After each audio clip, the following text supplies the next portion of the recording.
I'm Dana Russell with Kokopelli Real Estate and Property Management, and this is the Kokopelli Connection, where we discuss the history, happenings, and lifestyle of Western Colorado.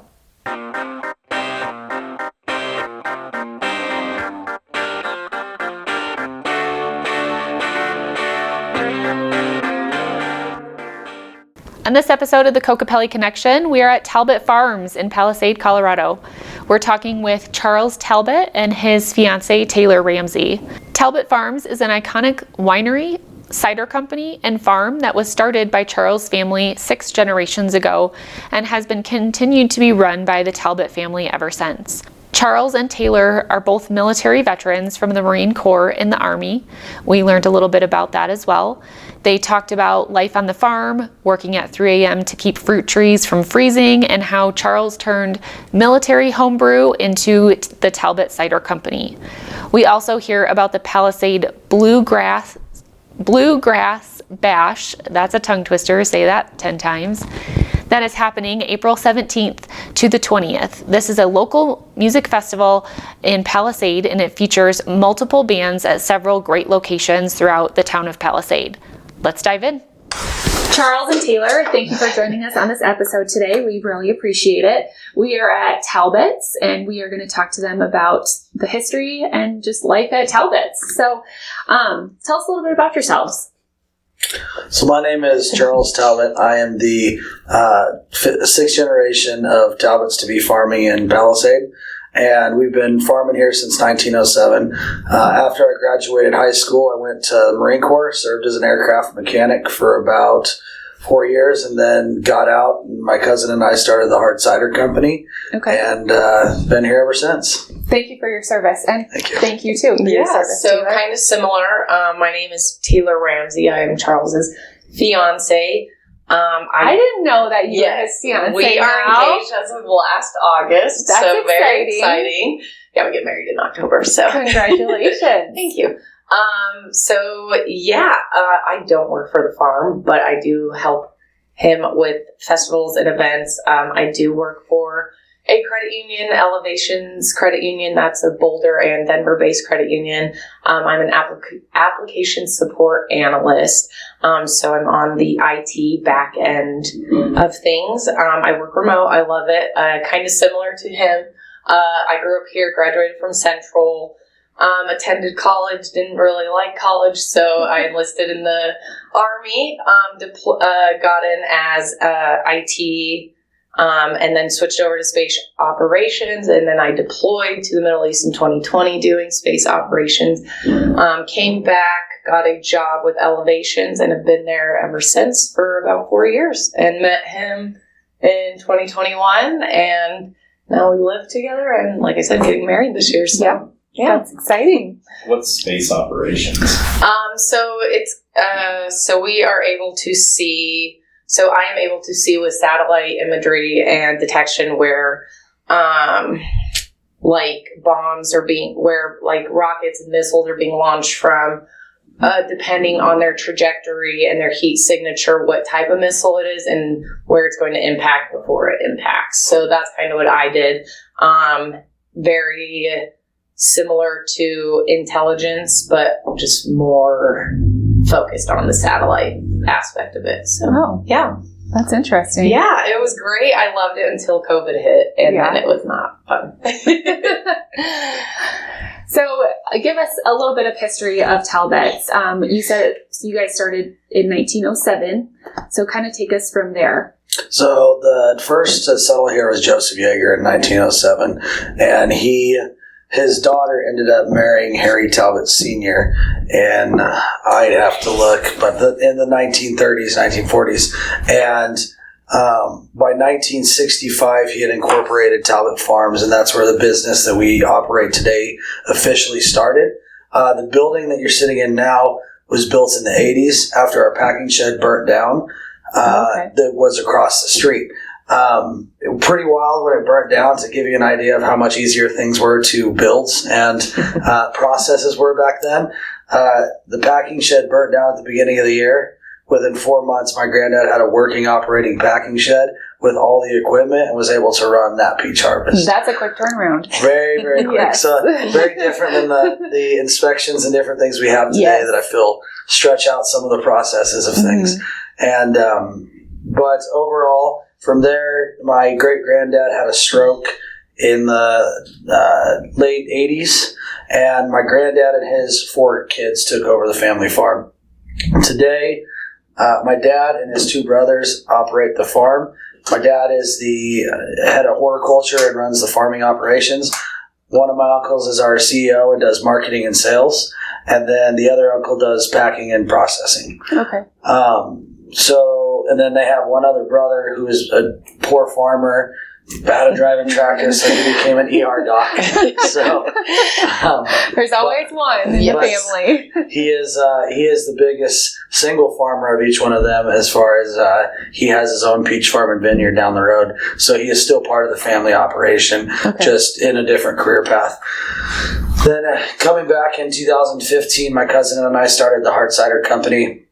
And we started off with 3 different varieties, and today we produce 20 different varieties of hard cider and about 15 different varieties of wine. Okay. The winery we originally started in 2019 as Talbot Wineworks.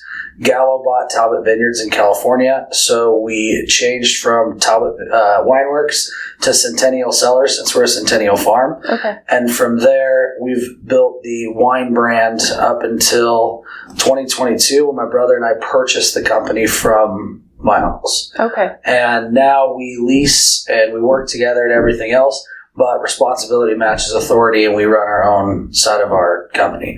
So this last year, the biggest thing that's changing is we moved over from a limited winery to a vintner's restaurant. And what that allows us to do is beer, wine, and spirits. It's kind of like having a brew pub, as long as 15% of our sales comes from food. So the biggest new thing this year is that we're launching Talbot's Eatery, and we'll have Southwest food here up on the hill. Nice. Yeah. That's exciting. So, yeah. So in 1907, what was the amount of land, the acreage that they started with, and what do you guys have now? I would have to ask that. I know that if you go down to the bottom of East Orchard Mesa Hill, if you take 38 Road down to the bottom, that Victorian that is on the southwest side of the road, when you hit that forecorner, that was the original family farm. Okay. And the road did not come up this hill. So where the Canal District is in the island, all of that was one plot, and that was the original family farm. Oh, okay. They sold that, I want to say, in the 60s, and it had been sub-parceled out at that time, and a portion of it went to the Canal District. That's when they decided to run the canal up on top of the hill and run a road through there. Okay.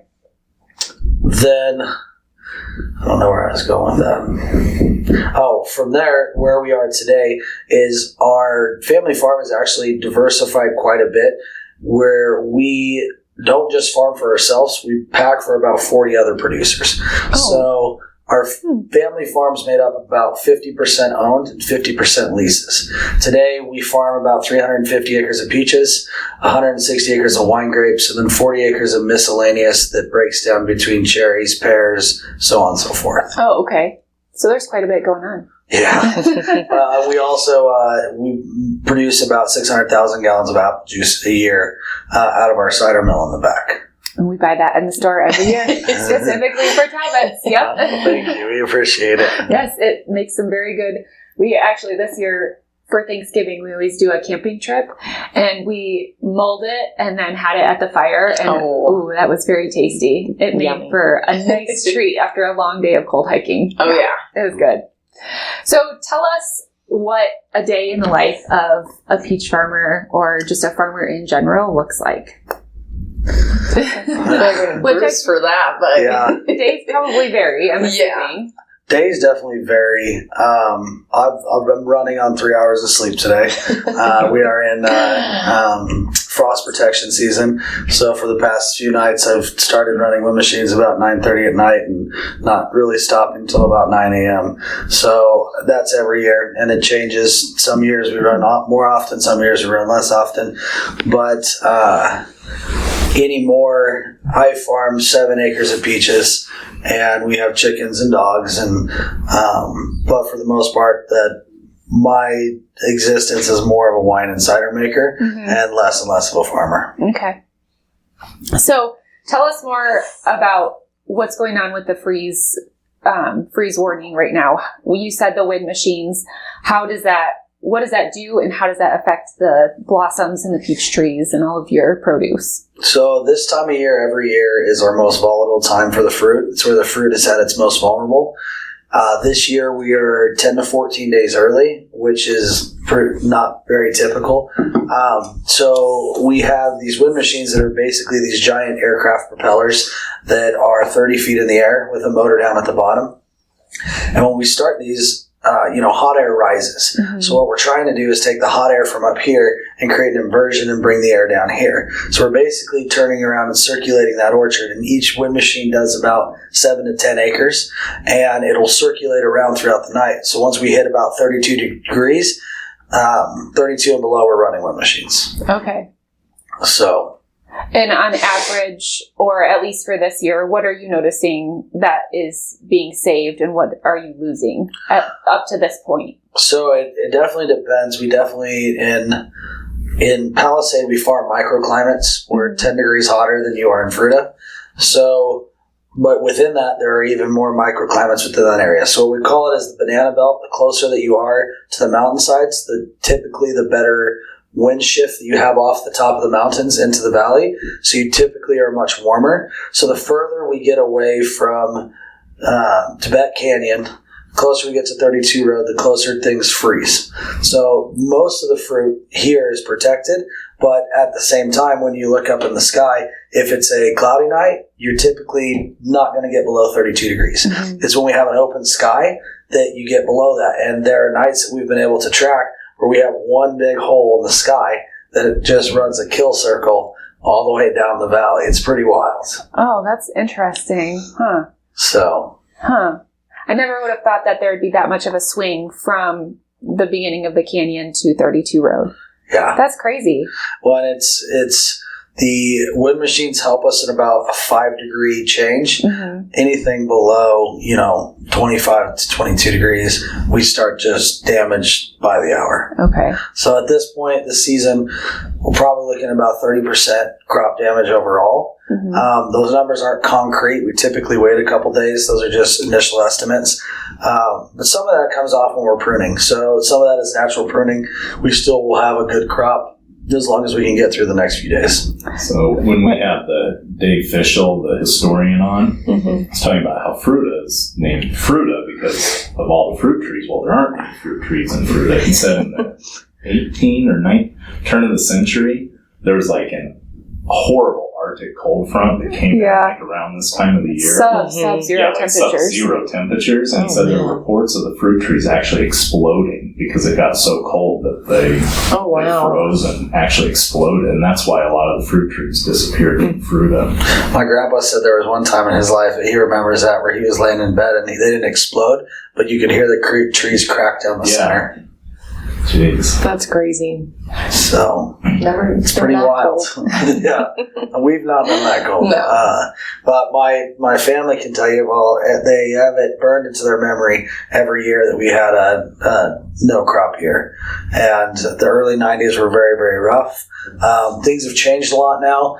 Having crop insurance and some different things like that, your business has to be more diversified to qualify for those things, but it allows you to. It's going to bring up your premiums and everything, but it allows you to suffer through some of those harder years that would, at this point, if we were operating like we were in the 90s, would have taken us out of business. So, okay. So when can you start getting more sleep? When do you feel that the freeze warnings kind of let up? Typically, we say after April 15th. Typically, don't freeze after that. Okay. So hopefully another 2 weeks. So you got a long ways to go. Yeah. So, gotcha. And it was weird because we had such a beautiful March. It was warm. It was nice, but that's just it's how that Colorado weather goes. Do you keep track of the weather? Do you look at any farmers' almanacs? How do you predict how your year is going to go, if you do at all? Again, that's probably more my dad than me, and I know he does. But exact science behind it. That is much more his forte. Yeah. Yeah. Some intuition maybe goes into it. Yeah. Some of it's luck, I think a lot of it's luck. Yeah. So. Okay. Taylor, how are you enjoying farm life? What do you like the most, and what's your least favorite chore? I love the blossoms. I love this time of year, except for the freeze part. It does get cold. Our house was built in the 1930s, so we do not have central heat. We run off fireplace strictly. And so it gets very cold. And right now, we just had a barn cat kill 5 of our chickens. So it's been a rough week, but other than that, farm life has been great. I love it. Coming from Grand Junction, it's not too different, but it is interesting to see even nowadays when I was here, Palisade was not this big, and it was just that small farm town, and now it's grown into a tourist attraction that everybody seems to love, myself included. And yeah, I enjoy it, but I think it depends on the day, on the farm life. Yeah. So tell us some of the challenges that you have with the farming or the cider industry, just as in general. I can speak on the cider industry more. The biggest things we're running into is our dynamics have changed quite a bit. Pre-COVID, our company was made up of 60 to 70% draft. And so our biggest focus was on premise. Our number one account was Applebee's statewide. And we had tons of groups in Denver on top of that, the Tavern Group, the Punch Bowl Socials, most of downtown. That was really how we built our brand. After COVID, the draft has never really recovered, even 5 years later. And so post-COVID, we became 10% draft and 90% package, which was just a huge shift for our company. And then from there, we're starting to see that this next generation is the lowest generation of alcohol consumption. And I think a lot of that has to do with, mushrooms, marijuana, different things like that, other alternatives. But I also think just overall, that's not a big drinking generation. It's not a cultural thing. So we've shifted some of our dynamics and how we run the organization to focus really on what our target person is and to kind of build around that. Okay. What are you finding that target person to be? Typically, we're looking at 25 to 45 years old, depending on wine or cider. People that are an income of 40,000 plus, typically that like to travel, outdoor folk, river folk. The big part of us doing the bluegrass festivals and different things like that is that really is one of our demographics. So people like to enjoy live music, get outdoors, and have fun has kind of become our target focus. Okay. And then alternative packaging. A lot of almost everything we do is in cans. We do some bottle wines, but even our wine program is built on cans so that people will bring it into the outdoors. Oh, I didn't realize you guys had canned wine. Yeah. Oh, nice. Yeah. Take us through the process of making cider and how you make wine as well. Okay. So what's nice about cider is that we can make cider year-round. Apple store for anywhere from 9 to 12 months. So we're almost in a brewery turnover where we're anywhere from 5 to 7 weeks per variety. Most of our ciders we have basically 4 different bases for our ciders, and then we back sweeten them after that. Everything we do is fresh press. We don't use any concentrates, flavorings, anything like that. So very true to the tradition. And so each one of our products will start with juicing it in the back. From there, we'll bring it over to our facility. We'll put some enzymes on it, we'll put some yeast in it, some nutrients in it, and then we'll babysit it for about 3 weeks. After that 3-week period, we'll put some fining agents on to kind of drop out those solids. From there, we'll go through filtration to canning or kegging. Wine's a little different in that we get one shot every year. So during peach harvest, when everyone else is already busy, wine season is starting to kick off. And some of these hybrid varieties we've planted actually start to come off in August. whereas typically they've been September, October is when we're starting to get our fruit. Mm-hmm. So when we're starting to make white wines, our white wines come off, we crush them, immediately get them into tank, immediately start fermenting them. It's like a 6 to 7 week process. From there, we focus on cold stabilization, which basically is putting it into a cooler for 2 to 3 months to drop out some tartrates and different things like that, but to create stability for the products. Our reds are a little different. Let's go with our in-between first. Our rosés, we take our red grapes and we treat it just like a white grape. Okay. Whereas we bring it in, we'll crush it, juice it, and then we'll start that fermentation process about the same timeline of fermentation, and then from there back to cold stabilization. When it comes to reds, we ferment everything on the skins. So we, instead of sending it through a press, we send it through a crusher destemmer. And what that does is it pulls out all the stems and just breaks the berries.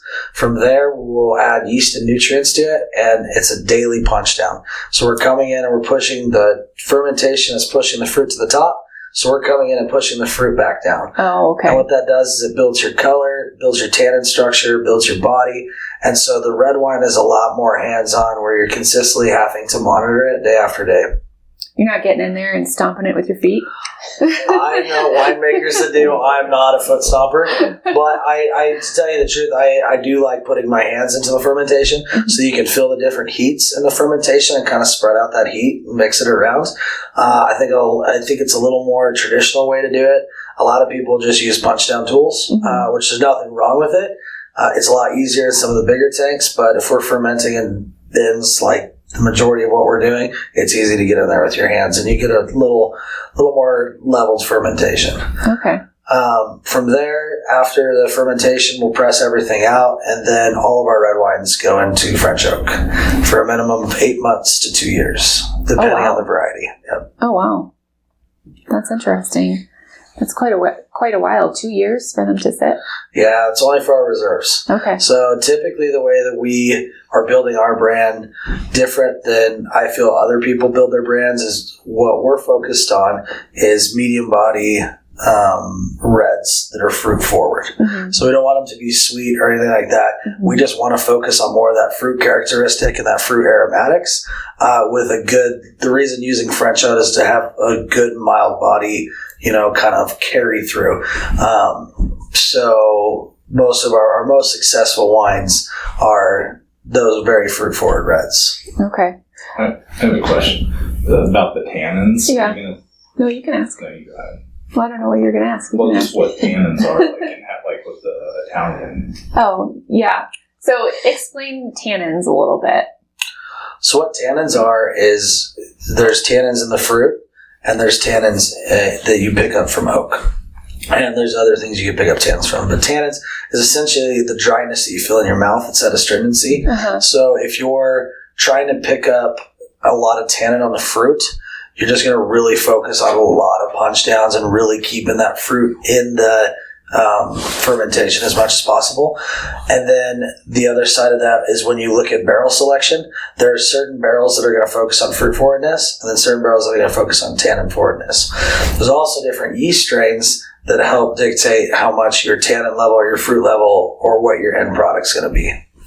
And so we were at Fisher's a few weeks ago and talking to someone about wines, and I might get this wrong, but the smaller the grape, the drier the wine is, correct?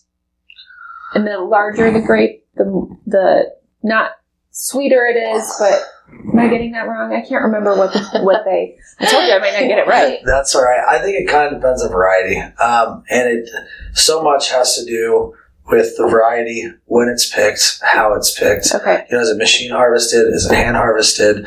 Do you have one of the concerns that I have, and we machine harvest some of our fruit, but one of the concerns I have with machine harvesting is this last year, our machine picked up a bunch of green berries. So we had a Syrah that would have been a Syrah that we ended up turning into a rosé because it had such a high acid level from the green berries. So they just weren't mature enough to have that tannic structure. Gotcha. Okay. But if you wait too long, then you're starting to make ice wines and ports and some different things like that because your sugar content is so high and your grapes are just starting to fall apart. Maybe that's what it was. The smaller the berry, the less sugar content, the bigger or I'm sorry, not berry, grape. The bigger the grape, the more sugar content. That might have been what they would explain to us. I can't remember. But, so what do you prefer, cider or wine? It depends on the occasion. I would rather daily drink cider as more of a sessionable, beer-esque. I like wine with dinners and pairings. What do you prefer? I am a cider girl. I love the Alpine and the Summer Sunset, which is their peach one. They are delicious. So, but I like wine, but I also get a very bad hangover from wine, so I try to limit it. Gotcha. So, who's the hot girl on Hot Girl Summer cider? It's just an emoji. The thing is, so we. It was in... You're supposed to say Taylor. Yeah, come on, Charles. Shut up. In 2018, we had another company come after us for putting a mustache on our can. And you can't trademark clip art. So every single deal on our can is all clip art. Oh, really? Yeah, because you can't... No one can own it. Yeah. So every can, once we come up with a name, we try to come up with an emoji for that can. I think the best one is basic Autumn festivities. They describe a basic white girl's fall outfit to a T, and it is incredible. So, I'll have to pay attention. Yeah, that one is probably more relatable to me because I am that basic white girl who dresses like a basic white girl during the fall. So we try to make everything just a little off color and funny. Yeah, you might as well have fun with it if you're going to do it. Yeah. So yeah. How did you get into cider? I mean, it seems like beer and wine or bourbon or anything like that is kind of the run-of-the-mill popular thing. And cider kind of came into play, I don't know how many years ago, but how'd you get into it? So I started making beer in the barracks. That's the Marines. And then when I got out and I was working for my dad, mostly doing heavy equipment operating and digging trenches and putting in irrigation systems.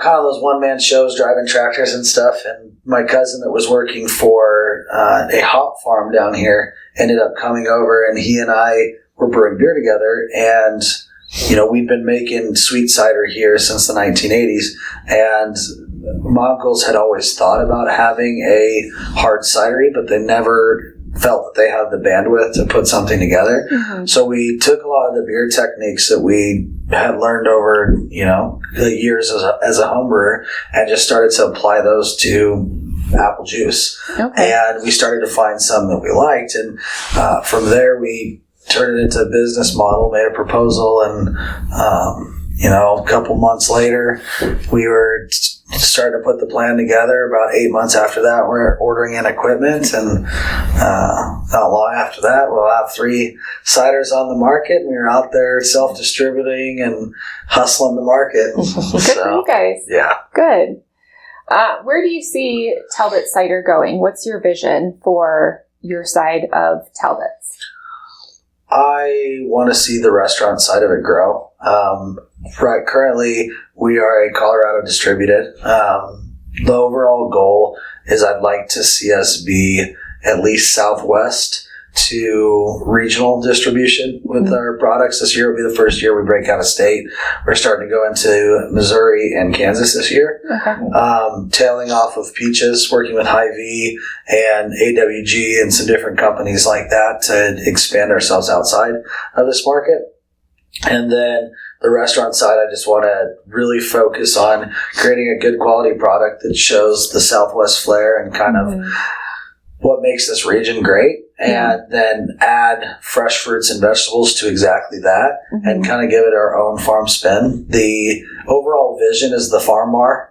So all of our beers there, we want to be collaborative beers with other breweries in Colorado in which they use our fruit to make these different beers. Oh, okay. And then same with the spirits. We're working with Clark's. We're working with Peachtree Distillery. And what we're doing is batched cocktails. So we're taking our fruits and their spirits and making these draft cocktails out of it. And then, of course, with our cider and wine, that's all from the farm. So, And when is your restaurant going to open, or the kitchen portion? It will open May 1st. And that's right down here at the, what do you call it, the cider house? At the tap room. The tap room, okay. So we just bought a food truck out of Delta that we're working on. We're going to, it's a big project, but we're going to crane it up into a section of the tap room. So we're working on putting that together now, building some infrastructure, some different doors, ensuring that we have everything set up. And then Bluegrass will be we did food for our last cooler concert, and we'll be doing food for Bluegrass. Will kind of be the big premiere. And then come May 1st, we'll have a kitchen full time. Okay. Talk about your Bluegrass Festival. So our Bluegrass Festival started after COVID. The Grand Valley was one of the very first counties to open up, and the town of Palisade wasn't ready to put a Bluegrass Festival together in the time frame since the beginning of the year to, when they were needed to launch it. But for us, it was such an economic impact for us to be able to have this festival. It was kind of the initial spark into our tourism season. So what we did was the livery, the brewery, the distillery, and us, we all got together, had some beers, and we were like, what if we could figure out a way to throw a free Bluegrass Festival and get people to go to each one of these venues and be directly pushing into the economy here, but also have live music and a lot of fun. And so the first one went off well. The second one was even better. The third one was insane. And this year it'll be the 4th annual Bluegrass Festival. And it's continued to grow year after year. I think next year we're going to have to be starting to figure out parking solutions. So I've talked to some companies to see if we can get some shuttle services and park people down at the high school or something. But it's starting to take off on its own. Good. And it's been pretty cool to watch. Good. So it's still free, correct? This year's the first year that we're charging. Okay. It's a $25 ticket for 4 days of music. Oh, nice. And it's because we haven't charged in the past, and we don't have these sponsorships that we were hoping to have this year, and just putting it together has become quite very expensive. Yeah, I'm sure. Yeah. So. And where all can they hear music? So it'll be here. It'll be Palisade Pizza and Poorhouse. That's new, correct? That's new, right off the interstate. Yep. It's also Daruku Cellars. Mm-hmm. And then Palisade Brewery. And then last, all the late night shows will be at the Palisade Livery and Saloon. Okay. And what are the times of the event? So we'll have 15 bands. I think 15 bands. The kickoff is going to be Thursday night here. Thursday, April 17th. Okay. Yep. And then Friday we'll have music in the afternoon. Saturday we'll have music all day starting early. And then Sunday will be the last day where we'll have limited music. But you can find all the information on the PalisadeBluegrass.com. Okay. On who's playing, times that they're playing, where they're going to be playing, different food trucks. Each venue has their own food trucks, their own everything. Okay. Nice. So it's a fun event. Yeah, we'll put that in the notes so that people can get on there and take a look or register or whatever. Sweet. Cool. Yeah. Appreciate that. Yeah. Well, that's all the questions I have for you. Do you have anything else you wanted to ask? So you're putting on the festival, or you're helping? I assist. So last year I think I helped with the tap trailer outside, only because what band was it last year? There was one band that was very popular last year, and parking was madhouse. Yeah, and so he asked me to help out just because the staff that they had on hand just was getting destroyed. But yeah, I'd like to help with events. The Palisade Bluegrass. My personal favorite is Keystone Bluegrass. That was one of our first dates. And we've gone about 4 years now, and it's a great time. So. But yeah. The cool thing about our Bluegrass Festival is a lot of these bands, we catch them before they hit their busy season. Mm-hmm. So we're getting them at a better price. But a lot of these bands, since we've had them, have gone on to where we've caught them right before they go and play Winter Wondergrass, right before they go hit that, Telluride Bluegrass, right before they go up to that next level. And so, like, the first year we have them, we're like, dude, that was an awesome show. Insane. Next year we're like, we can't afford to do that. Yeah. So, but what it's done is it's definitely sparked us as a music venue, and that's why we did this year. We did the Cooler Concert Series, which was called the Winter Cider Series, and basically we took our peach cooler, completely emptied it out because we were redoing the walls and everything anyways, and we lined the entire interior with bins and then built a stage, ran lights across the whole thing, and once a month we had two different bands come in and play music. Oh, that's cool. What was cool about it is that we got so much of the industry folks to buy in because typically they have competing events during the busy season. So it was really cool to see all the different wineries come up, the breweries come up. So it was definitely more of like a community event as opposed to pulling in people from all over the place. Yeah. What other events do you offer throughout the summer? We have live music every Tuesday and Saturday. Okay. And what are your hours for the tap room? Right now, we are open Thursday through Sunday from 11 a.m. to 7 p.m., except Sunday we close at 5. Okay. But come May, we'll be open 7 days a week. And since we'll have the food truck, it'll probably be 11 to 8. Okay. Nice. So, Just one more question. With Palisade, there's so many other farmers and people that compete in the same industry. Do you feel like everyone here works fairly well together, or do you feel like everyone kind of keeps to themselves? There's not a lot of collaboration. between the farmers here, everyone gets along very well. The majority of our fruit goes out of state, so and to tell you the truth, there's not enough Palisade peaches produced for the market there is for Palisade peaches. Oh, okay. Where Palisade peaches, as a collective, are the highest priced peach in the entire nation, and there's just the demand for it is very, very high, and the biggest reason is we pick tree ripened fruit. We don't pick stuff green. We pick it at its highest quality, and everyone here commits to that same standard. So each of the farms here has their different markets that they focus on, so no one's really in competition, and we ended up helping each other out a lot.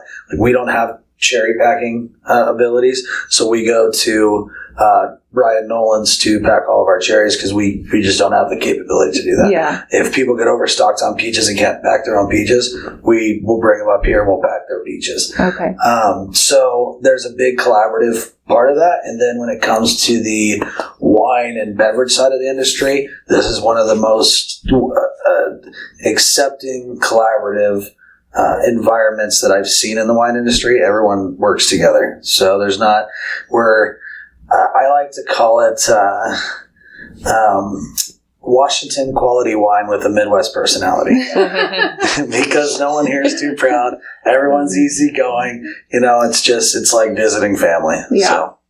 Do you know about how many peaches you pick a year?